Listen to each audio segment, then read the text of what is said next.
दहशतवादाचा धोका फक्त भारतालाच नाही तर जगाला आहे। दहशतवाद म्हटलं की नाव समोर येतं ते तालिबानचं। तालिबानी कारवाया मानवतेच्या विरोधी असतात, तर धर्माच्या नावाखाली हिंसाचार करणारे तालिबानी जगाची डोकेदुखी ठरले। अफगाणिस्तान हा या तालिबान्यांचा तळ, तर अमेरिकेवर दहशतवादी हल्ला झाल्यानंतर तालिबानी अमेरिकेच्या हिट लिस्टवर आले। अमेरिकेनं आपल्या लष्करी ताकदीच्या जोरावर तालिबानला अफगाणिस्तानच्या सत्तेतून उखडून फेकलं। पण आता अमेरिकेनं अफगाणिस्तानमधून आपलं सैन्य माघारी घेण्याचा निर्णय घेतलाय। अफगाणिस्तानातून अमेरिकेच्या माघारीचा अर्थ काय? व्हिएतनाम, इराक असो की अफगाणिस्तान, अमेरिकेला माघारच का घ्यावी लागते? तालिबानी शक्ती वाढल्या तर भारताला आणि एकूणच जगाला काय धोका होऊ शकतो? तालिबानला रोखायचं कसं? या सगळ्याचा वेध घेऊयात आज स्पॉटलाइट मध्ये पाहूयात। अफगाणिस्तानात पुन्हा तालिबान, भारत सावधान।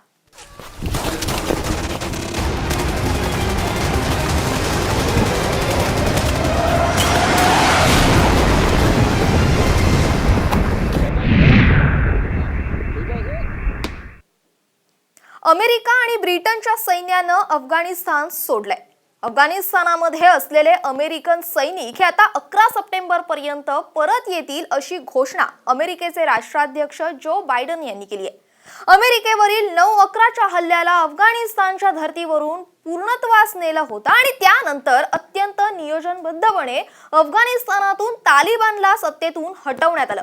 आता अमेरिकेच्या घर वापसीमुळे तालिबानी शक्ती पुन्हा या आता अफगाणिस्तानमध्ये डोकं वर काढतायत का? पाहूयात या संदर्भातला साम टीव्हीचा हा एक स्पेशल रिपोर्ट। 85% अफगाणिस्तान तालिबान्यांच्या ताब्यात।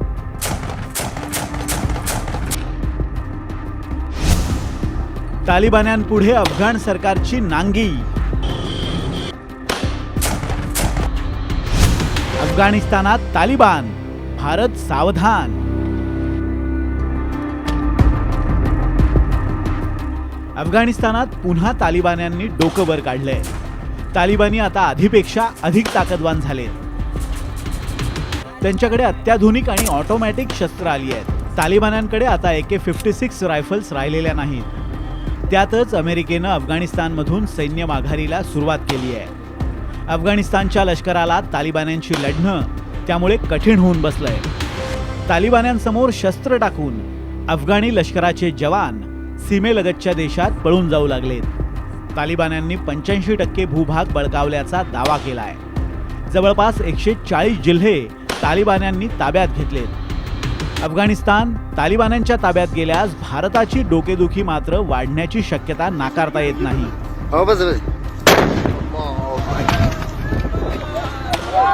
आणि अफगाणिस्तानचं जे सैन्य आहे त्यांची लढण्याची क्षमता नाही, त्यांची लढण्याची हिंमत नाही, तर त्याच्यामुळे काही आठवड्यामध्येच पूर्ण अफगाणिस्तानवरती तालिबानचा कंट्रोल हा पूर्णपणे प्रस्थापित होईल। त्यांचा वापर पाकिस्तान हा त्यांना भारताच्या काश्मीरमध्ये घुसवून काश्मीरमध्ये दहशतवाद वाढवण्याकरता करेल, यामध्ये काही शंका नको। तालिबान्यांना पाकिस्तान आणि चीनची फूस आहे। त्यात तालिबान्यांकडे अमेरिकी बनावटीची शस्त्रास्त्र दिसू लागल्यानं अफगाणिस्तानचा शेजारी असलेल्या भारताची चिंता मात्र वाढली आहे। प्रमिल क्षेत्रे, साम टीव्ही न्यूज, मुंबई। तर तालिबान हा जगभर कुप्रसिद्ध आहे ती आपल्या दहशतवादी कारवायांसाठी। तालिबान संघटना काय आहे? तालिबानचा उदय नेमका कसा झाला? पाहूयात। पश्तो आंदोलनातून तालिबानचा उदय। मदरशांमधून कट्टर सुन्नी इस्लामचा प्रचार।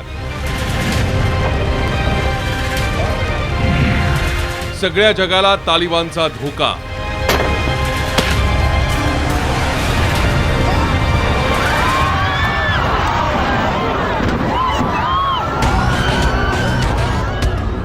तालिबान म्हणजे दहशतवाद।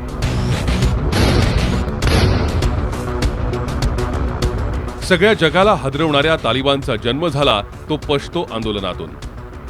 तालिबान म्हणजे पश्तो भाषेत विद्यार्थी। 90च्या दशकात सोव्हिएत संघ आपलं सैनिक अफगाणिस्तानमधून परत बोलवत असताना अफगाणिस्तानमध्ये तालिबान संघटना उदयाला आली।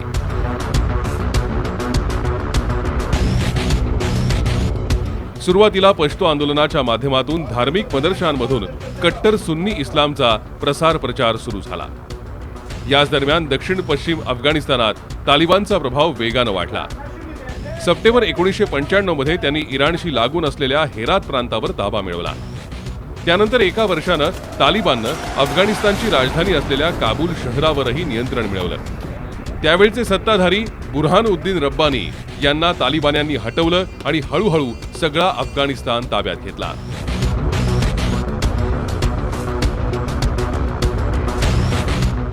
तालिबाननं शिक्षा देण्यासाठी इस्लामिक पद्धतीचे कायदे देशात लागू केले. यामध्ये हत्या आणि अत्याचाराचे आरोप असलेल्या दोषींना सार्वजनिकरित्या फासावर लटकवणं, चोरीच्या प्रकरणातील दोषींचे अवयव कापणं अशा प्रकारच्या शिक्षांचा समावेश होता. पुरुषांनी दाढी वाढवणं आणि महिलांनी संपूर्ण शरीर झाकणाऱ्या बुरख्याचा वापर करणं अनिवार्य करण्यात आलं.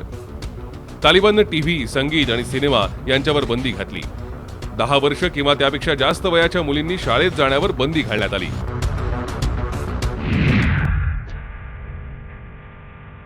त्यामुळे तालिबान पूर्वी अफगाणिस्तानात असलेलं मुक्त वातावरण संपलं. तालिबाननं स्त्रियांविरोधातले कायदे कडक केले. त्यामुळे पूर्वी मुक्त वातावरणात राहणाऱ्या अफगाणी स्त्रियांचं स्वातंत्र्य हिरावून घेण्यात आलं. तालिबान पूर्वी आधुनिक पेहराव करणाऱ्या अफगाणी स्त्रियांना बुरख्याची सक्ती करण्यात आली.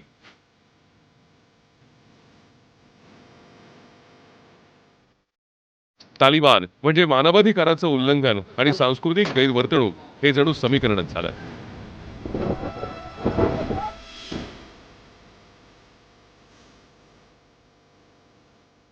2001 मध्ये अफगाणिस्तानातल्या बामियान येथील भगवान बुद्धांची प्रतिमा तालिबान्यांनी नष्ट केली.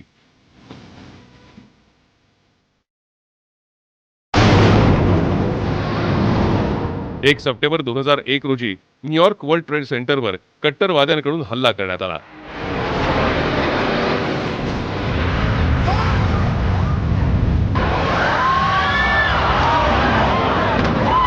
त्यानंतर संपूर्ण जगाचं लक्ष तालिबानकडे वेधलं गेलं.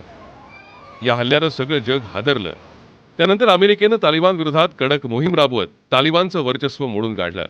दहशतवाद्यांविरोधात कठोर भूमिका घेणाऱ्या अमेरिकेनं सगळी शक्ती वापरत 2011 मध्ये ओसामा बिन लादेनसह पाकिस्तानात लपून राहिलेल्या तालिबानी अतिरेक्यांना शोधून काढलं आणि त्यांचा खात्मा केला.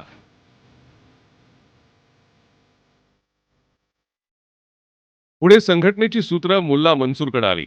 मे 2016 मध्ये अमेरिकेच्या ड्रोन हल्ल्यात मुल्ला मनसूर ठार झाला. त्यानंतर संघटनेची कमान त्याचा सहकारी असलेल्या मौलवी हिब्दुल्लाह अखुंजादा याच्याकडे सोपवण्यात आली. सध्या त्याच्याकडेच तालिबानचं प्रमुखपद आहे.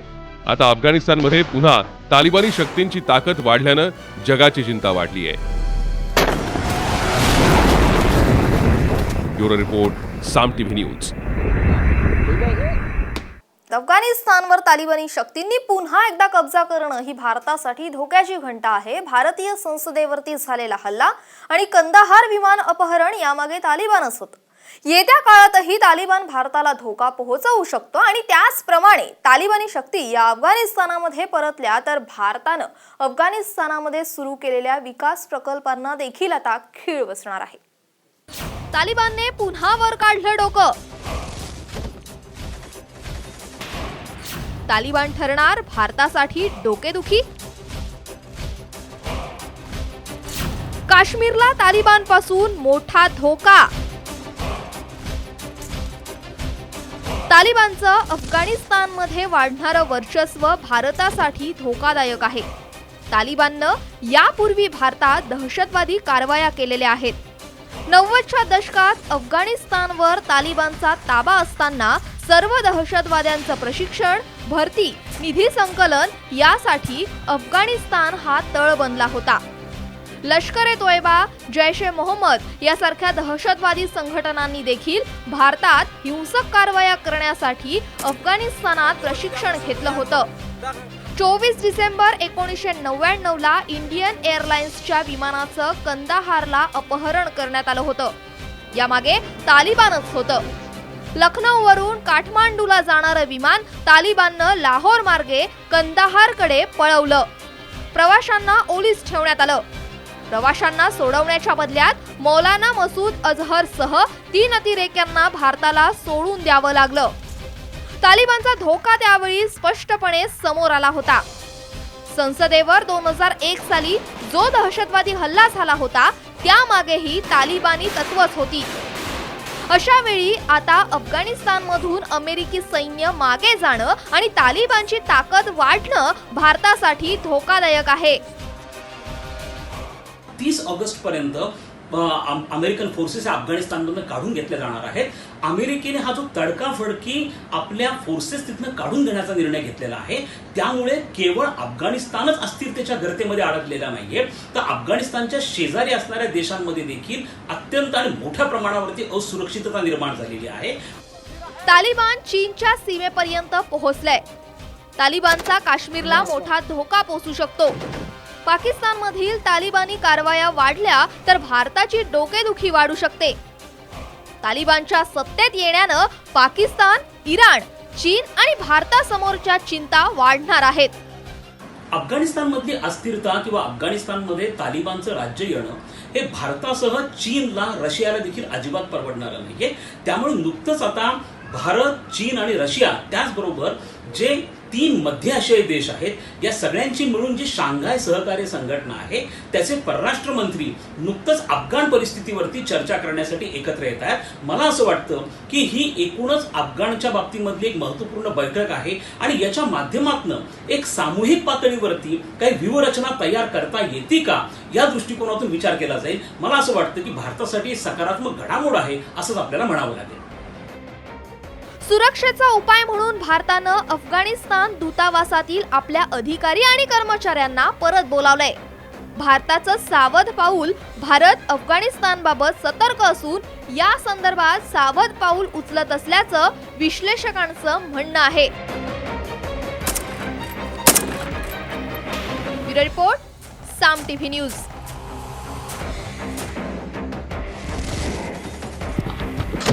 अफगाणिस्तानमध्ये शांतता नांदावी, अफगाणिस्तानचा विकास व्हावा म्हणून भारतानं नेहमीच प्रयत्न केले. भारत सरकारनं अफगाणिस्तान सरकारशी चांगलं नातं कायम ठेवलं, मोठी गुंतवणूक केलेली आहे. एक नजर टाकूयात भारतानं अफगाणिस्तानला केलेल्या या मदतीवर. भारताची अफगाणिस्तानमध्ये सुमारे $3 अब्ज गुंतवणूक आहे. $275 दशलक्ष खर्च करून हेरात प्रांतामध्ये सलमा धरणही आता बांधलं जातं. भारत अफगाणिस्तान मैत्री बांध, त्याचप्रमाणे त्या नावानं सलमा धरण हे ओळखलं जातं. नव्या अफगाण संस्थेची वास्तूही भारतानं बांधली आहे. अनेक रुग्णालयं, वाचनालयं, शाळा उभारल्यात.